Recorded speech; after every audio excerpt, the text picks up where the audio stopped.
Live from our 7 Tasmania studios, your nightly news with Louise Huber begins now.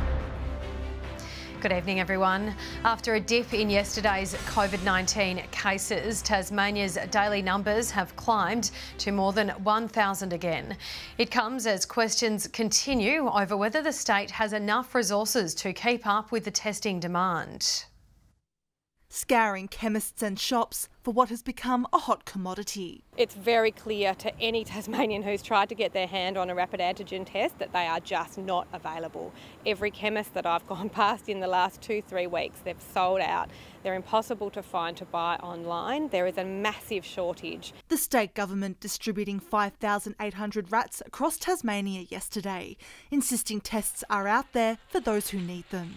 So while there might well be difficulty in access of rat tests through, for example, local pharmacies, people don't need to get their rats from the pharmacy. They can just ring Public Health and arrange for one for free, and we'll pay for it, and we'll even get it to your door. Those rats issued as part of a new arrangement for locals to request a test via an online registry. It's hard for Tasmanians to keep up with these rapidly changing systems and rapidly changing rules.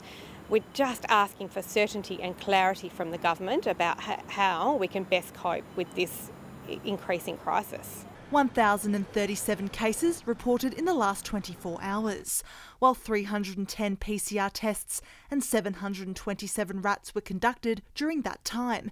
The state government saying the system is working. A small number of people in hospital, only one in ICU, not being ventilated. So I think Tasmanians can be very confident in the system that we have in place and that we are coming through this. COVID-19 patients potentially set to move to Hobart City Hall following an agreement reached by council and the state government.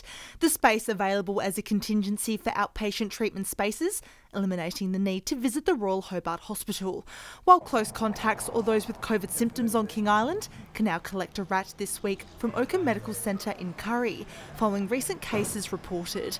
After Friday, residents there will have to switch to the online registration process. The testing regime, it couldn't be easier for people now to be able to have a test. Tests sold in retail premises now under the microscope by the consumer watchdog, cracking down on prices that are reaching between $20 and $30 and even $70 in some smaller outlets. Often some of these high prices are from stores you wouldn't expect, petrol retailers, tobacconists, some convenience stores.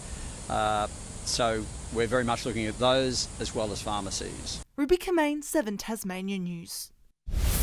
A man has died in a single motor vehicle crash on the Bass Highway.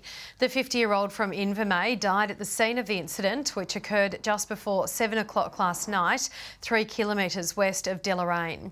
Police believe speed and inattentiveness were contributing factors in the crash.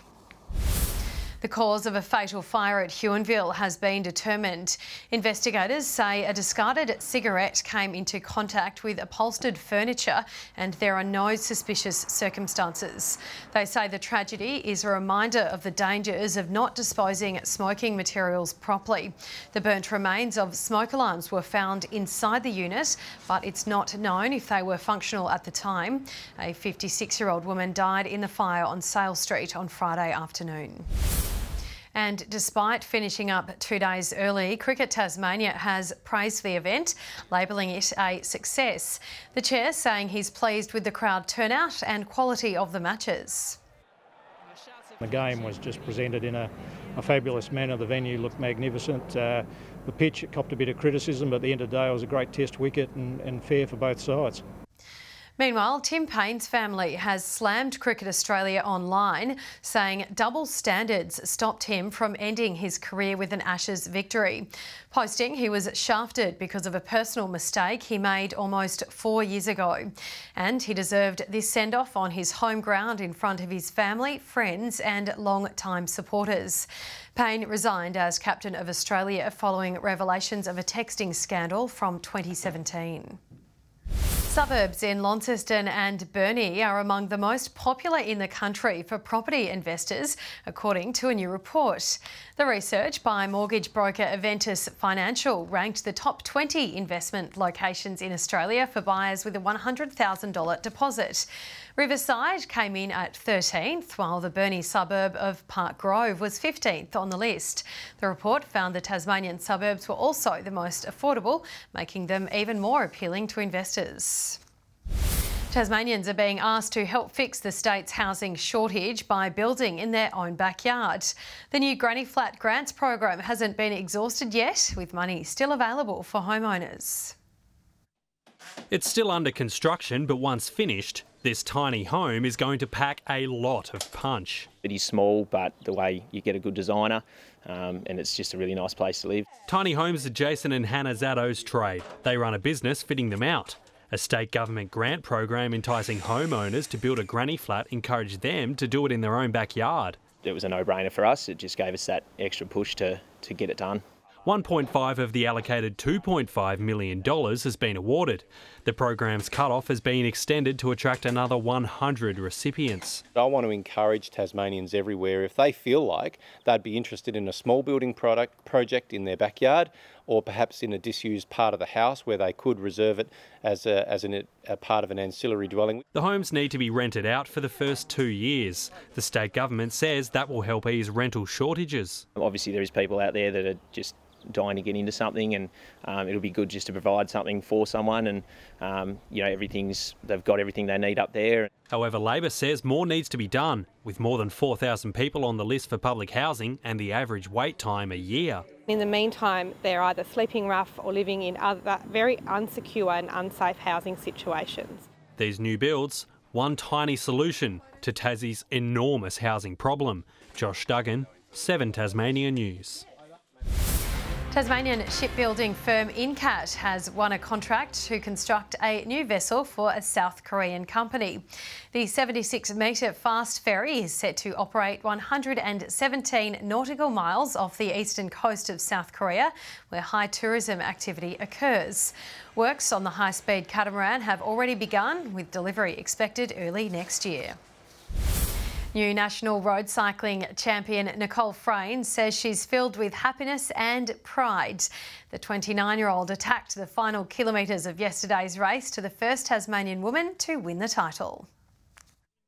Soloing to the finish line of yesterday's national championships, Nicole Frayne was in disbelief. I didn't actually believe that I was going to win that until the last 50 metres. You can, in the replay, I think I look back and then I'm like, oh yeah, I've got this and I can celebrate. The 29-year-old attacked with 4 kilometres remaining on the Mount Buninyong course, building her lead on the technical run-in. I trust my speed through corners. I just might give it a bit through this one, and if she drops my wheel a bit, I'm just going to go for it straight out of the corner. Fantastic Frayne has her moment of fame. She is the Australian champion. After taking up the sport late, Frayne's battled adversity, with nasty crashes and the pandemic hitting just as she looked to make the jump to the European circuit. It's a lot of setbacks, and it's certainly enough to stop some people from chasing that dream and seeing it.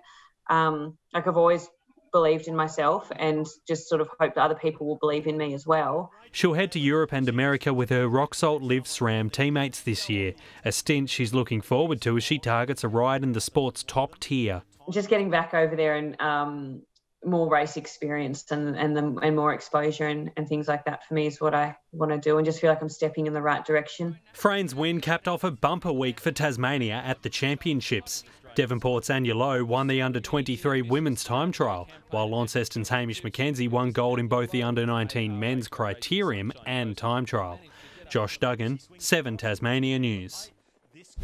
Good evening. Hobart 7 degrees above average today with 27. Launceston 27 as well. Burnie 25 and Devonport 26. St Helens and Cressy our warmest with 28 degrees.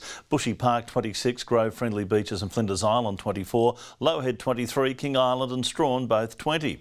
Mostly clear skies too over the north. A few light showers cleared the west coast and a little light afternoon shower. Isolated one was spotted over the southeast this afternoon. The ex-cyclone cloud over central Australia links with a cloud band over New South Wales. Low-level cloud is filling the bight and covering the southern ocean. Tomorrow the large high sits to our west. The cold front to the east leans back over Eastern Bass Strait and the troughs continue over the mainland.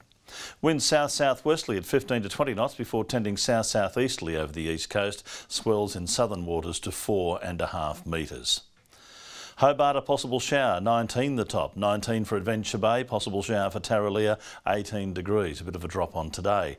Launceston 25, the chance of a shower, 40%, 21 for Devonport with a late shower, Bridport 21 as well. Burnie 22 with a late shower moving in, a morning shower for Strawn, partly cloudy for Marrawar, 19 degrees.